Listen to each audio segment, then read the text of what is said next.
Okay, let us start. Actually, in previous class, we were discussing about some type of enthalpies. हम enthalpies के बारे में बात कर रहे थे. तो आज थोड़ा सा हम उस enthalpy के बारे में आगे और बात करेंगे, लेकिन जो लास्ट हमने enthalpy ली थी उससे शुरू करूंगा मैं. जो लास्ट enthalpy हम बात कर रहे थे, that was enthalpy of solution. तो एक बार थोड़ा सा इसको अच्छी तरह से और समझ लेते हैं in a better way. Okay, so let's see the enthalpy of solution. Enthalpy of solution. चलिए देखते हैं एंथैल्पी ऑफ सॉल्यूशन को. तो एक्चुअली एंथैल्पी ऑफ सॉल्यूशन है क्या? ठीक है, we know that when any ionic compound is dissolved in water, okay, it become soluble in it. तो जब उसमें वो सॉल्युबल होता है तो ये जो उस समय जितनी एनर्जी उसमें चेंज होगी, चाहे वो एनर्जी रिलीज हो चाहे वो एनर्जी गेन हो, तो उसे हम एंथैल्पी ऑफ सॉल्यूशन कहते हैं. ठीक है, तो एक बार अगर हम इसको डिफाइन करते हैं तो हमने कहा था कि enthalpy of solution of a substance is the enthalpy change when 1 mole of substance is dissolved in specific amount of solvent. Specific amount of solvent में जब आप 1 mole को dissolve कर रहे हैं तो उस समय जितना enthalpy change हो रहा है उसे हम enthalpy of solution कहते हैं. ठीक है, तो आई थिंक इसकी डेफिनेशन अपन ने लिखवा दी थी. ओके, तो लेकिन इसको यूं समझे आप कि एंथैल्पी ऑफ सॉल्यूशन जो है एक्चुअली ये दो तरह की एंथैल्पी का सम है. It is sum of two type of enthalpy. ठीक है, तो वन इज, अगर अपन एंथैल्पी ऑफ सॉल्यूशन की बात कर रहे हैं, actually it is the sum of enthalpy of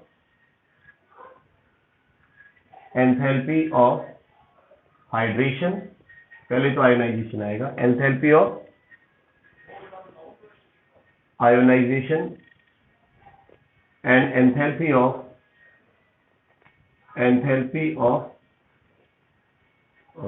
इसको आयोनाइजेशन मत बोलो, लैटिस एंथैल्पी बोलो, अब ज्यादा बेटर रहेगा, है ना. It is the sum of lattice enthalpy and plus it is the sum of hydration enthalpy. इन दो तरह की एंथैल्पी का ये सम है. अब ऐसा क्यों है ये भी समझना जरूरी है हमें.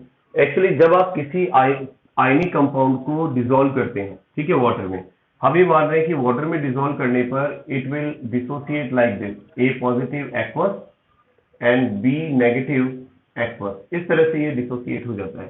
ठीक है, तो यहां पर इसके लिए जो एंथैल्पी चेंज है उसको हम कह रहे हैं enthalpy of solution. Okay, this is called enthalpy of solution. But this enthalpy of solution या this dissolution in water can be done in two ways. दो तरह से हो सकता है, या इन टू स्टेप्स, दो स्टेप्स में हो सकता है. कि पहले स्टेप में तो क्या होता है कि ये जो हमारे पास ए और बी है ये डिसोसिएट हो.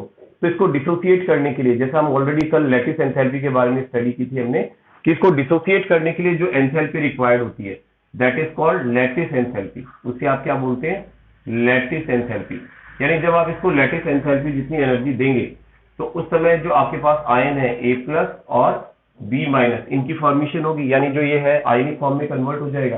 अब इसके आयनिक फॉर्म में कन्वर्ट होने के बाद, अभी फिलहाल ये गैसियस फॉर्म में, ध्यान रखना, ठीक है ना. गैसियस फॉर्म में आयनिक फॉर्म में कन्वर्ट करने के लिए जो हम एनर्जी दे रहे हैं that is called ionic lattice enthalpy.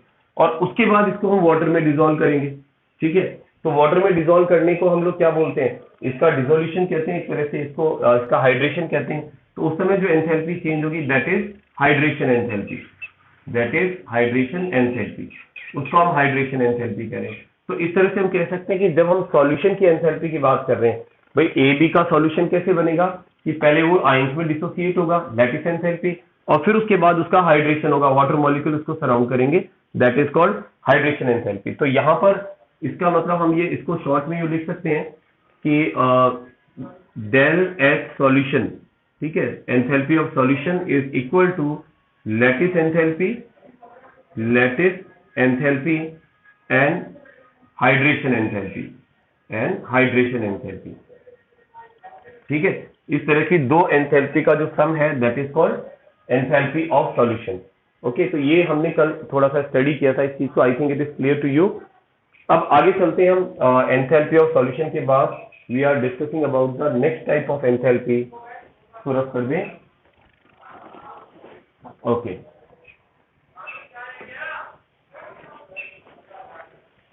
Let us see next type of enthalpy, है ना? Let me see how many students connected. Okay, yes.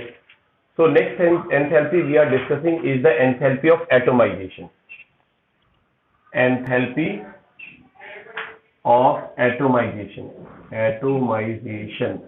Okay. Atomization means atom में convert करना. Actually, what happen in enthalpy of atomization? We have a crystal of solid, or we have any compound. So energy which is given to compound to change it into atoms, ठीक है, उसको atom में convert करने के लिए आपको जितनी energy देनी पड़ेगी, that energy is called enthalpy of atomisation. उसे हम लोग एंथैल्पी ऑफ एटोमाइजेशन कहते हैं. तो अगर इसको हम डिफाइन करते हैं तो हम कह सकते हैं when one mole of substance when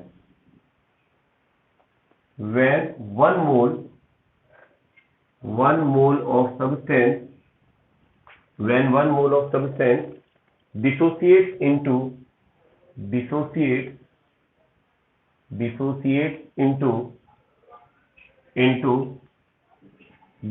atom,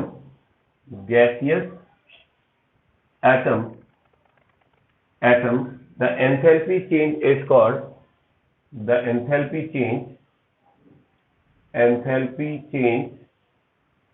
is called enthalpy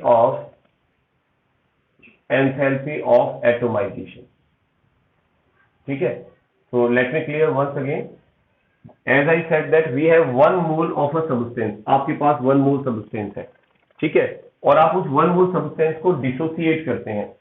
ठीक है, आप उस वन मोल सब्सटेंस को डिसोसिएट करते हैं to change it into atom में कन्वर्ट करने के लिए. तो जो उस समय रिक्वायर्ड एनर्जी है, जितनी एनर्जी रिक्वायर्ड है, जितनी एनर्जी उसने एब्जॉर्ब की है, that is called enthalpy of atomisation.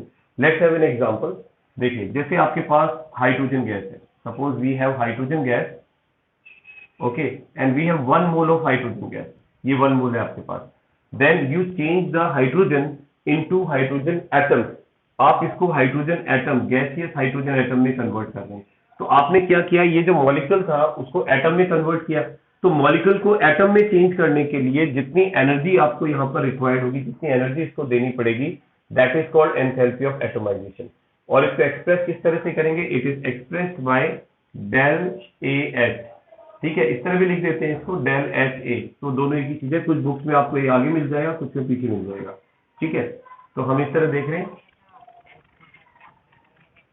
हाँ बिल्कुल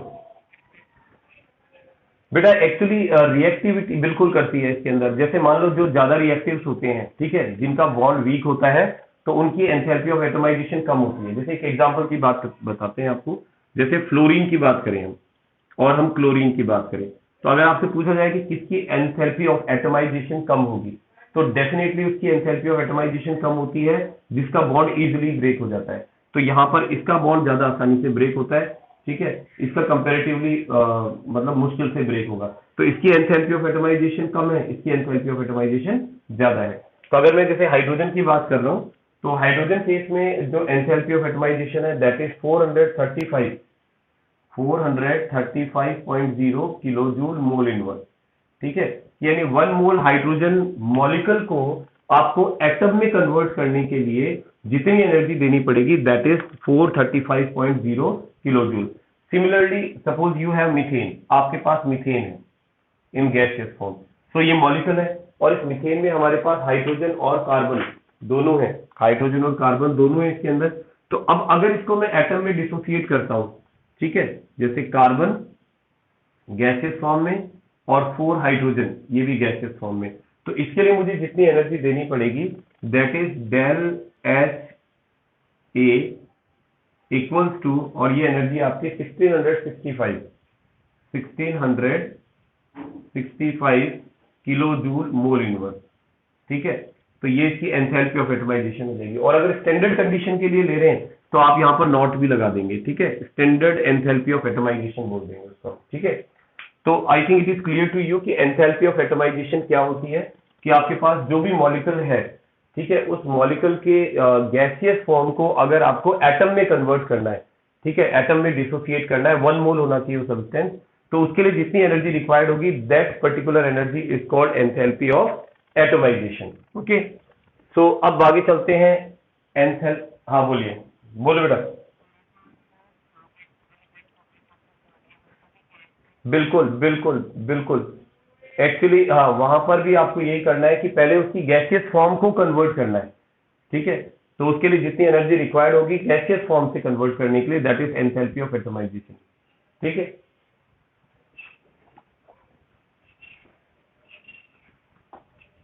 ओके। अब देखते हैं आगे। इसके बाद नेक्स्ट आता है बेटा आपके पास, that is enthalpy of ionisation. Let's see, enthalpy of ionisation. तो देखो एक्चुअली एंथैल्पी ऑफ आयोनाइजेशन से मतलब क्या है। Suppose you have 1 mole of ionic compound, ठीक है, and you dissolve this 1 mole of ionic compound in appropriate solvent. ठीक है, और जब आप उसको एप्रोप्रिएट सॉल्वेंट में डिसॉल्व करते हैं और वो आयनिक कंपाउंड आयंस में डिसोसिएट हो जाता है, तो to dissociate the ionic compound into their constituent ions, so how much energy is required for that. उसके लिए जितनी एनर्जी रिक्वायर्ड है या जितनी एनर्जी रिलीज हो रही है या जितनी एनर्जी गेन कर रहा है वो, तो उसे अपन क्या बोलते हैं, उसकी एंथैल्पी ऑफ आयोनाइजेशन कहते हैं। तो हम यहाँ लिख सकते हैं when 1 mole of compound, when 1 mole of compound 1 mole of compound dissociate dis, dissolved in water, dissolved in water। ठीक है, जब आप इसको वाटर में डिसॉल्व करेंगे तो it split to produce ion, it split to produce ion. ठीक है, तो वो आयन प्रोड्यूस करेगा, स्प्लिट हो जाएगा और आयन के अंदर टूट जाएगा। तो उस समय जो जितना एंथैल्पी चेंज होगा, ठीक है, द एंथैल्पी चेंज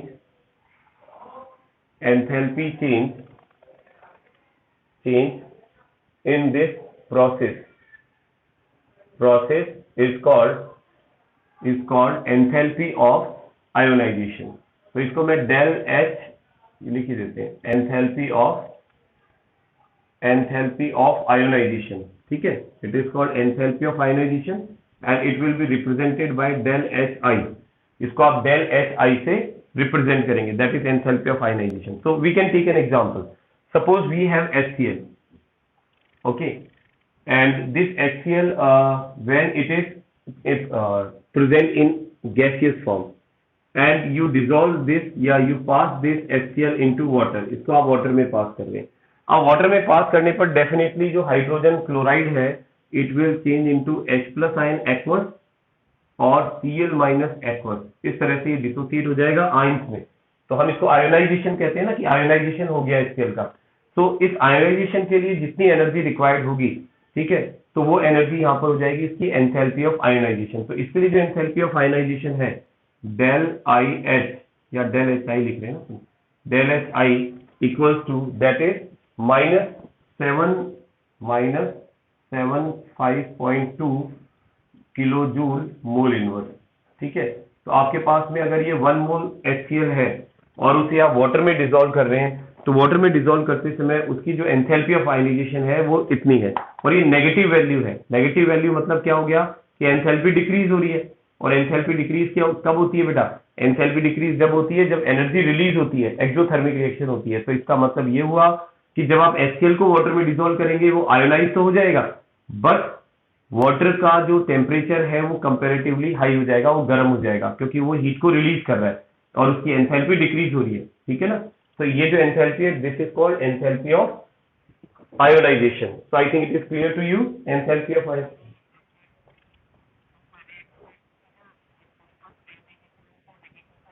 बिल्कुल बेटा, जितने भी एसिड्स होते हैं उनकी एंथैल्पी ऑफ आयोनाइजेशन नेगेटिव ही होती है। ठीक है, बिकॉज वाटर और एसिड का जो डिसोल्यूशन होता है वो एक एक्सोथर्मिक प्रोसेस है और उसमें हीट इवॉल्व होती है। तो जब हीट इवॉल्व होती है तो इसलिए उसकी एंथैल्पी जो है हीट निकलने से कम हो जाएगी। ठीक है, तो ये चीज ध्यान रखें। ये और आगे चलते हैं, तो इसके बाद नेक्स्ट आता है हमारे पास, that is okay, that is enthalpy of hydration. Enthalpy of enthalpy of hydration. ठीक है, अब यहां देखो एंथैल्पी ऑफ हाइड्रेशन से क्या मतलब है। इससे पहले हमने हाइड्रेशन की बात की थी, हाइड्रेशन एंथैल्पी की, जिसमें हमने कहा था कि वाटर मॉलिक्यूल जो है वो इंटरेक्शन करते हैं किसी आयन के साथ में और एनर्जी रिलीज करते हैं, that is called enthalpy of hydration. But it is not necessary that these water molecule will interact only with ion, they can interact with molecule as well. आपने देखा होगा कई बार आपके पास वाटर ऑफ क्रिस्टलाइजेशन होता है कुछ मॉलिक्यूल्स में, आपने 10th स्टैंडर्ड में पढ़ा है, ठीक है, 11th 9th में भी आपने पढ़ा है। जैसे कॉपर सल्फेट में 5H2O कनेक्टेड रहते हैं, तो जो 5H2O वहां पर जुड़े हुए हैं, they are in form of water of crystallization. तो वाटर ऑफ क्रिस्टलाइजेशन का जो ऐड होना है, ठीक है, ये वाटर ऑफ क्रिस्टलाइजेशन अगर किसी सॉलिड के अंदर ऐड हो जाते हैं तो उस समय जो एनर्जी रिलीज होती है, that is also called enthalpy of hydration. उसको भी हम एंथैल्पी ऑफ हाइड्रेशन कहते हैं। तो हम यहाँ कह सकते हैं the amount of enthalpy change, we can say the amount of enthalpy change amount of enthalpy change when one mole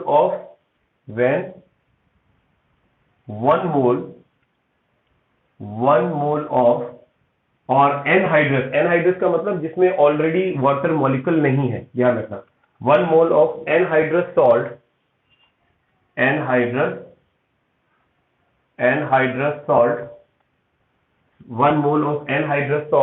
combined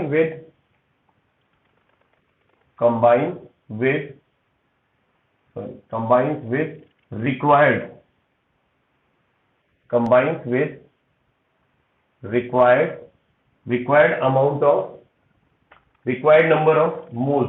required number of moles of water molecule, ठीक है। तो इसको हम लोग क्या बोलते हैं, एंथैल्पी ऑफ हाइड्रेशन, ठीक है। तो इसका एक एग्जांपल ले लेते हैं। जैसे हम कॉपर सल्फेट की बात करें, कॉपर सल्फेट, हमारे पास कॉपर सल्फेट है which is in solid form, और इस कॉपर सल्फेट के अंदर अगर हमारे पास वाटर के मॉलिक्यूल 5 वाटर के मॉलिक्यूल कंबाइन हो जाते हैं, then it form CuSO4 and 5H2O, ठीक है। तो ये वाला जो था, जो कॉपर सल्फेट था, ये एनहाइड्रस था बेटा, ध्यान रखना, एनहाइड्रस का मतलब बिना वाटर के, ठीक है। और ये हाइड्रेटेड है, this is hydrated copper sulphate. तो ये हाइड्रेटेड होने में, यानी वाटर मॉलिक्यूल इसके साथ जो कनेक्ट हुए हैं, इसके साथ जुड़ने में इसने कुछ एनर्जी को रिलीज किया है, और वो एनर्जी क्या है, this energy is del H hydration enthalpy, और इसकी वैल्यू जो हो जाएगी that is -78.2 mole, kilo joule mole inverse. तो इसका मतलब ये हुआ कि जो ये वाटर मॉलिक्यूल जब इससे कनेक्ट हुए हैं तो उस समय कुछ एनर्जी रिलीज हुई है, ठीक है ना। तो उसी एनर्जी को हम लोग क्या बोल रहे हैं, एंथैल्पी ऑफ हाइड्रेशन कह रहे हैं। तो जब आप इसको वापस से हीट करेंगे, ठीक है, अगर आप इस कॉपर सल्फेट को वापस से हीट करते हैं, तो हीट करने पर अगर इतनी एनर्जी हम इसको प्रोवाइड करा देंगे जितनी एनर्जी रिलीज हुई है इससे जुड़ते समय, so it will again dissociate into these two types, ठीक है, 5H2, इस तरह से डिसोसिएट हो जाएगा। और ये एक्सपेरिमेंट आपने देखा भी होगा लैब में, कि अगर मान लो आपके पास टेस्ट ट्यूब है, उस टेस्ट ट्यूब के अंदर यहाँ कॉपर सल्फेट 5H2 है, और आप इसको गर्म करो, इसमें आपने कॉपर सल्फेट डाल दिया और इसको आप हीट कर रहे हैं फिर, ठीक है। तो हीट करने पर क्या होगा कि यहाँ पर इसका फिलहाल कलर ब्लू है, ठीक है, ब्लू कॉपर सल्फेट है, और आप इसको कॉन्स्टेंटली हीट करते हो, तो हीट करने पर क्या होगा, आप देखेंगे यहाँ पर वाटर की ड्रॉप्स छोटी छोटी दिख जाएंगी आपको थोड़ी देर में, जब आप इसको कॉन्स्टेंटली हीट करेंगे, एंड कॉपर सल्फेट का जो ब्लू कलर है वो व्हाइट कलर में कन्वर्ट हो जाएगा। अब ऐसा क्यों हुआ, ऐसा इसलिए हुआ क्योंकि जब आप ब्लू कलर के कॉपर सल्फेट को हीट कर रहे हैं, तो ध्यान रखना, जो हाइड्रेटेड कॉपर सल्फेट होता है वो ब्लू होता है, जिसमें वाटर के मॉलिक्यूल वाटर ऑफ क्रिस्टलाइजेशन की फॉर्म में कनेक्टेड है। तो जब आप इसको हीट करेंगे तो इसका वाटर जो है वो रिलीज हो जाएगा, और ये वाटर रिलीज होकर के यहाँ वाटर वेपर की फॉर्म में यहाँ कंडेंस हो जाएगा टेस्ट ट्यूब के माउथ की तरफ, ठीक है, और इसका जो ब्लू कलर है वो व्हाइट में कन्वर्ट हो जाएगा, ठीक है, क्योंकि एनहाइड्रस जो कॉपर सल्फेट है वो व्हाइट होता है, और हाइड्रेटेड कॉपर सल्फेट जो है it is blue in colour, ठीक है। तो ये चीज आपको ध्यान में रखनी है। चलिए अब इसको रफ कर देते हैं। तो this is enthalpy of hydration, ठीक है। तो देखो बेटा, बिल्कुल वैसे तो सिंपल चीजें हैं, जितनी भी अपन ने एंथैल्पी देखी है बस इसमें आप इनके जो पर्टिकुलर नेम है उसके अकॉर्डिंग इनकी डेफिनेशन को बता सकते हैं। जैसे हमने एंथैल्पी ऑफ एटमाइजेशन देखा है, यानी एटम में कन्वर्ट करने के लिए 1 मोल सब्सटेंस को एटम में चेंज करना है, कितनी एंथैल्पी चेंज होगी, वो उसकी एंथैल्पी ऑफ एटमाइजेशन है। आपको देखना है एंथैल्पी ऑफ आयोनाइजेशन, तो आपको किसी कंपाउंड को वाटर में डिसॉल्व करना है और वो आयंस में कन्वर्ट हो जाए अगर 1 मोल है तो, ठीक है, तो उसमें जितनी एनर्जी चेंज होगी that is enthalpy of ionization. फिर आपने देखा है जैसे एंथैल्पी ऑफ कंबशन, तो 1 मोल सब्सटेंस को आपको बर्न करना है, कंप्लीटली बर्न करना है, तो उसमें जितनी एंथैल्पी चेंज होगी that is enthalpy of combustion. Enthalpy of formation क्या है, आपको कॉन्स्टिट्यूएंट आयन से या कॉन्स्टिट्यूएंट सब्सटेंस से मिला करके एक मोल कंपाउंड की फॉर्मेशन करनी है। तो if you form 1 mole compound, तो उस समय जितनी एनर्जी रिलीज होती है, ठीक है, या जितनी एनर्जी चेंज होती है that is called enthalpy of formation. तो मतलब सारी चीजें, एंथैल्पी ऑफ न्यूट्रलाइजेशन, आपके पास में एसिड और बेस है तो आप क्या करेंगे, एसिड को 1 ग्राम इक्विवेलेंट जो बेस है उसके साथ में रिएक्शन करा रहे हैं, तो जितनी एनर्जी रिलीज होगी that is enthalpy of neutralization, ठीक है। तो बिल्कुल सिंपल टर्म्स है, थोड़ा सा ध्यान देने की जरूरत है, तो आई थिंक समझ में आ जाएगी, इसमें कोई प्रॉब्लम नहीं है, लर्न भी हो जाएगी। चलिए अब आगे चलते हैं। तो एंथैल्पी ऑफ हाइड्रेशन हो गई है। अब इसके बाद में कुछ और एंथैल्पीज आती हैं जो फेज के ट्रांजिशन के टाइम पर देखी जाती है। फेज ट्रांजिशन क्या होता है, आप सॉलिड को लिक्विड में चेंज कर रहे हैं, लिक्विड को गैस में चेंज कर रहे हैं, गैस को वापस सॉलिड में चेंज कर रहे हैं, ठीक है, या गैस को लिक्विड में चेंज कर रहे हैं, तो ये क्या फेज ट्रांसफॉर्मेशन है, तो या फेज ट्रांजिशन भी कह सकते हैं अपन। तो इस समय जो एंथैल्पी चेंज होती है दैट इज कॉल्ड, मतलब अलग अलग है, enthalpy of fusion, enthalpy of vaporization, तो एक एक करके अपन इनको देखते हैं। तो हम बात कर रहे हैं enthalpy change during phase transition. Enthalpy change, enthalpy change during phase transition, ठीक है, फेज ट्रांजिशन में एंथैल्पी चेंज की बात कर रहे हैं। So let's see, let's see first example, that is enthalpy of, enthalpy of fusion, enthalpy of fusion. अब देखिए एंथैल्पी ऑफ फ्यूजन क्या होता है एक्चुअली। आप ये देखें कि अगर आपके पास कोई 1 मोल सॉलिड सब्सटेंस है और उस 1 मोल सॉलिड सब्सटेंस को आप हीट दे करके और उसको लिक्विड में कन्वर्ट कर रहे हैं, तो लिक्विड में कन्वर्ट करने के लिए जितना हीट चेंज होगा, जितना एंथैल्पी चेंज होगा that is called enthalpy of fusion. Fuse का मतलब क्या होता है, फ्यूज करना, दैट मीन मेल्ट करना। तो मेल्ट करने के लिए जितना एंथैल्पी चेंज होगा that is called enthalpy of fusion. तो हम इसको डिफाइन कर सकते हैं कि एंथैल्पी ऑफ फ्यूजन क्या है, ठीक है। तो the enthalpy change, enthalpy change when 1 mole solid, when 1 mole solid substance is changed into liquid form, और कहें कि मोल्टन फॉर्म, ठीक है, molten form.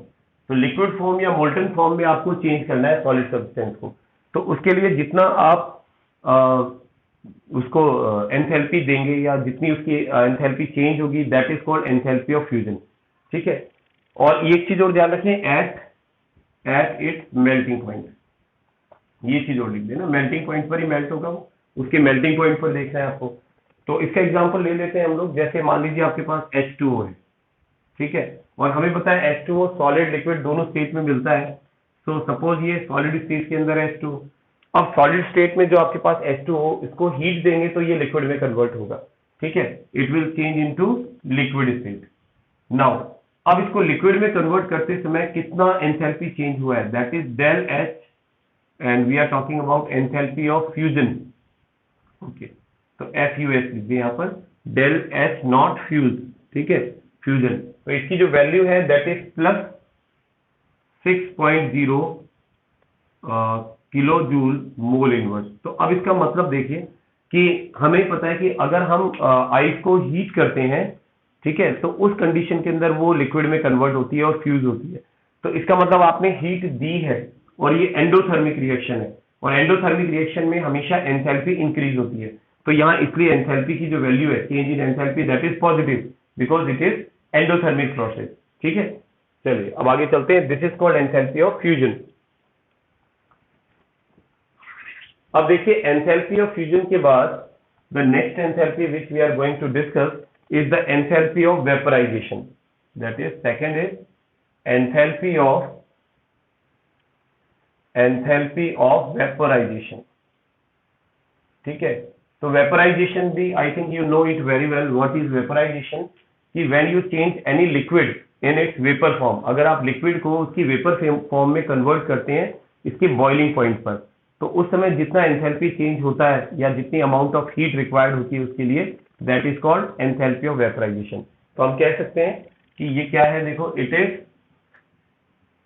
Is the amount of heat, it is the amount of heat required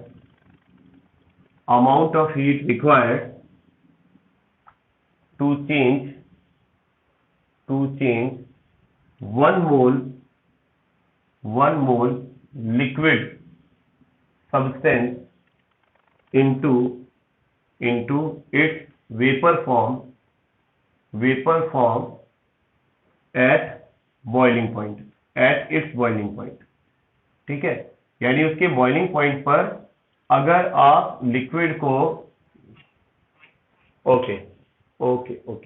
yes, तो अगर आप उसको liquid को वेपर में कन्वर्ट कर रहे हैं तो उसके लिए जितना एंथैल्पी देना पड़ेगा, जितना हीट देना पड़ेगा, वो हीट जो है that will be called enthalpy of vaporization. तो इसका एक सिंपल सा एग्जांपल ले लेते हैं again. So we know water, suppose it is in liquid form, और आप इस वाटर को हीट देते हैं और हीट देने पर it changes into gaseous form. Gaseous form is the vapour form of water. ठीक है, तो इस समय जो एंथैल्पी चेंज हुआ है, ठीक है, that is del H vapour equals to 40.7 kilo joule mole inverse. ठीक है, तो इसकी वैल्यू भी आपके पास पॉजिटिव है। This value is also positive. तो ये पॉजिटिव वैल्यू क्या शो कर रही है कि आपने हीट दी है और वो एक एंडोथर्मिक प्रोसेस है कि जब आप किसी लिक्विड को हीट करते हैं तो लिक्विड उस हीट को एब्जॉर्ब करता है, then it change into vapour form. ठीक है, लिक्विड के बीच के जो इंटरमॉलिक्यूलर अट्रैक्शन फोर्स है उसको ओवरकम कर लेता है and then it change into vapour form. So this is called enthalpy of vaporization. फिर इसके बाद एक और आती है next enthalpy, that is enthalpy of sublimation. अब एंथैल्पी ऑफ सब्लिमेशन क्या है? सब्लिमेशन क्या होता है पहले ये समझिए आप। When you heat any solid substance and change it directly into gas without changing it into liquid, आप किसी सॉलिड को बिना लिक्विड में चेंज किए डायरेक्ट गैस में कन्वर्ट कर देते हैं, तो उसके लिए जितनी एंथैल्पी चेंज होती है that is called enthalpy of sublimation. तो इसके लिए भी देख लेते हैं अपन लोग। Second, third is enthalpy of sublimation. Enthalpy of sublimation, okay, enthalpy of sublimation. तो इसके लिए हम कह सकते हैं it is the enthalpy change,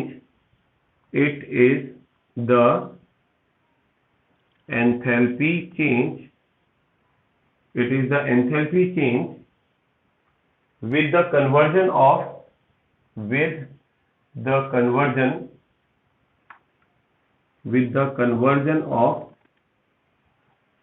conversion of 1 mole of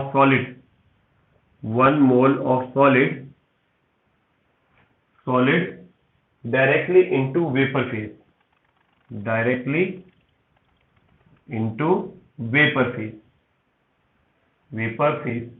ठीक है। 1 मोल सॉलिड को डायरेक्टली आपको वेपर फेज में कन्वर्ट करना है, ठीक है,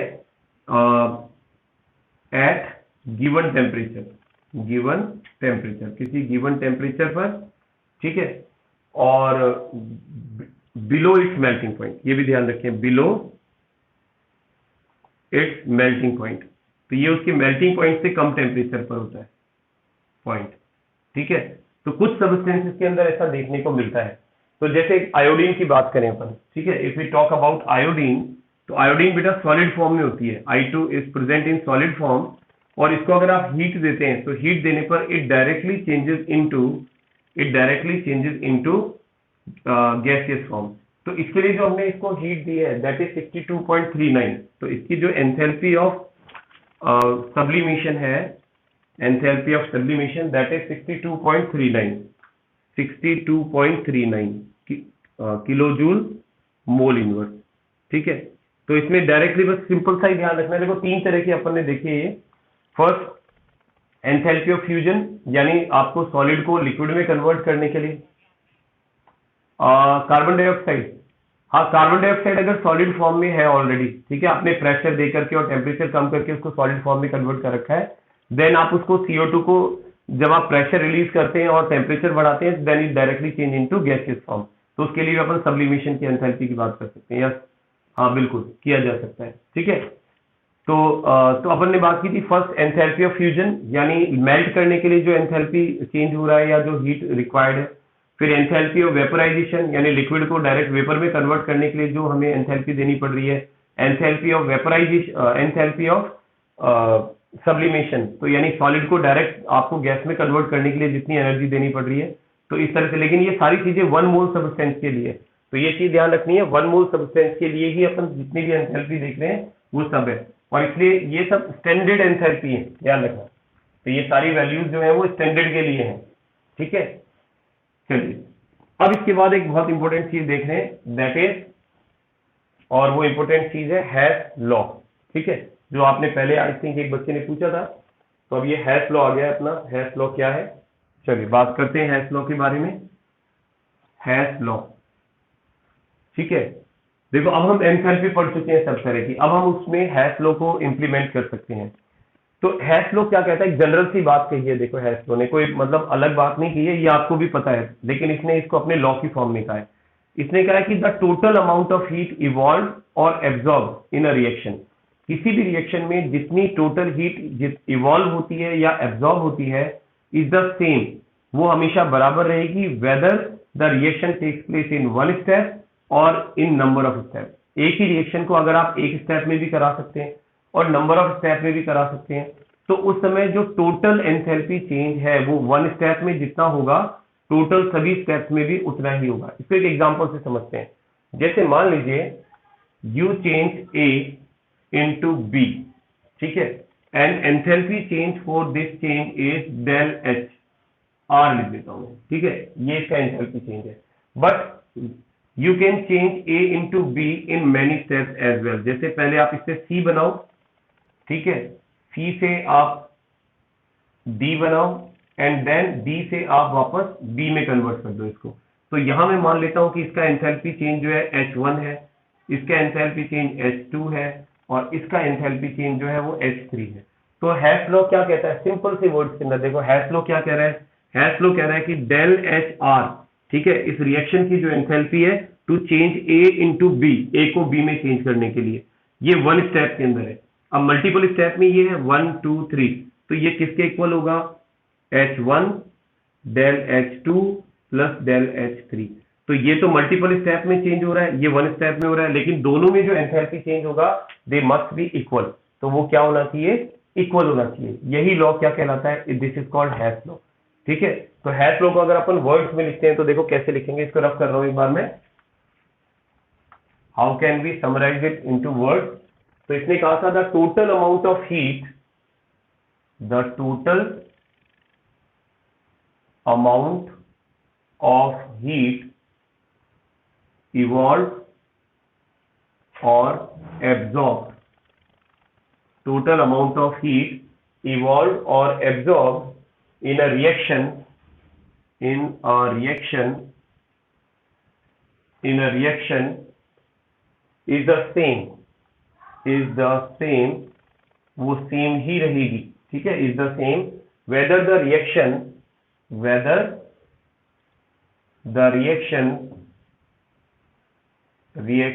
takes place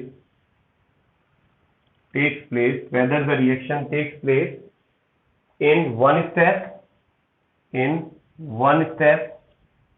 or in number of steps, ठीक है। इसको अपन एक एग्जांपल से प्रूव करते हैं स्टेप, ठीक है। So let's have an example. चलिए एक एग्जांपल लेते हैं, हम एक रिएक्शन देख रहे हैं। सपोज एक रिएक्शन है हमारे पास, that is carbon when react with oxygen, okay, carbon when react with oxygen it form carbon dioxide. ये कार्बन डाइऑक्साइड की फॉर्मेशन करता है। तो यहाँ ये सॉलिड फॉर्म में है, ये गैस फॉर्म में है और ये गैस फॉर्म में बन गया। ठीक है, तो अब यहाँ पर जो एंथैल्पी चेंज है डेल एच इस रिएक्शन के लिए, तो इसको मैं डेल आर नॉट ये लिख देता हूं। तो यहाँ इसकी जो वैल्यू है that is -393.5 kilo joule mole inverse. ठीक है, तो ये वन स्टेप है। अब इसी रिएक्शन को मैं एक से ज्यादा स्टेप में भी करा सकता हूं। ठीक है, तो मल्टीपल स्टेप में कैसे होगा, देखो सेम रिएक्शन इन 2 स्टेप्स। ठीक है, यहां पर इसको 2 स्टेप्स में ले रहा हूं मैं। अब 2 स्टेप्स में कैसे होगा, सपोज कार्बन हाफ O2 से रिएक्शन करता है and then it change into carbon monoxide, this is the first step. Okay, तो इस स्टेप के अंदर आपके पास ये सॉलिड है, this is gaseous form, this is gas form and the change in enthalpy for this step is, इसको H1 ले लेते हैं अपन। ठीक है, रिएक्शन की एंथैल्पी है H1 and it's value is -110.5 kilo joule mole inverse. ठीक है, और उसके बाद जब कार्बन मोनोऑक्साइड बन गया तो अब ये कार्बन मोनोऑक्साइड वापस से हाफ O2 से और रिएक्शन करेगा। ठीक है, एंड रिएक्शन करके it will change into carbon dioxide. अब ये कार्बन डाइऑक्साइड की फॉर्मेशन कर लेगा। अब जो एंथैल्पी चेंज है इसमें डेल H2 सेकेंड स्टेप में, ठीक है, this is -283.0 kilo joule mole inverse.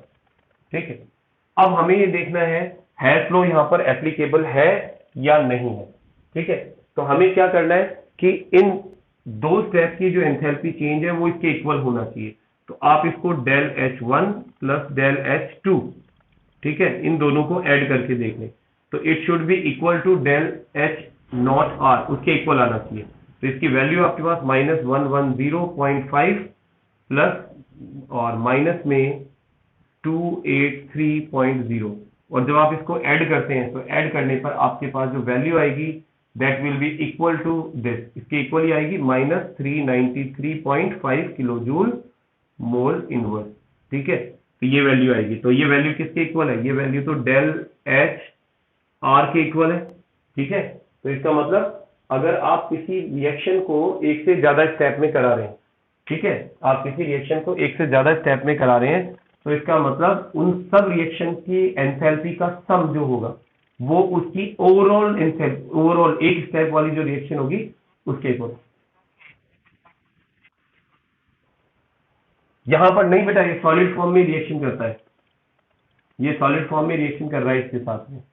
ठीक है, ऑक्सीजन इसके साथ कंबाइन हो जाएगा सॉलिड फॉर्म में, then it will change into carbon dioxide. ठीक है, फिर वो कार्बन डाइऑक्साइड में कन्वर्ट होगा।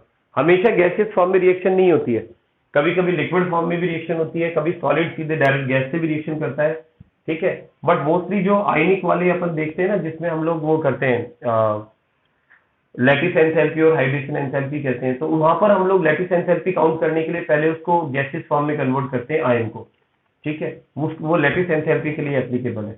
यहाँ तो ये जनरल रिएक्शन है, ये इस तरह से हो जाएगी अपने पास में। तो I think Hess law is clear to you, Hess law क्लियर है बेटा आपको। ठीक है, तो आज अपन ने हैश फ्लो कर लिया है। अब इसके बाद हमारा जो नेक्स्ट टॉपिक बच गया that is born Haber cycle. तो मोस्ट प्रोबेबली ये चैप्टर अब ज्यादा टाइम का नहीं है। वैसे देखो इसके अंदर जो कुछ टॉपिक लास्ट के जो है उसको रिमूव कर दिया गया है, बट हम उसको कवर करेंगे। वो इसलिए कवर करेंगे क्योंकि बेटा 12th क्लास के अंदर वो टॉपिक्स ना बार बार रिपीट हो रहे हैं, तो अगर हम इस साल उस टॉपिक को नहीं पढ़ेंगे तो 12th आपको समझ में कम आएगी। तो इसलिए that's why it is necessary to study those topics as well.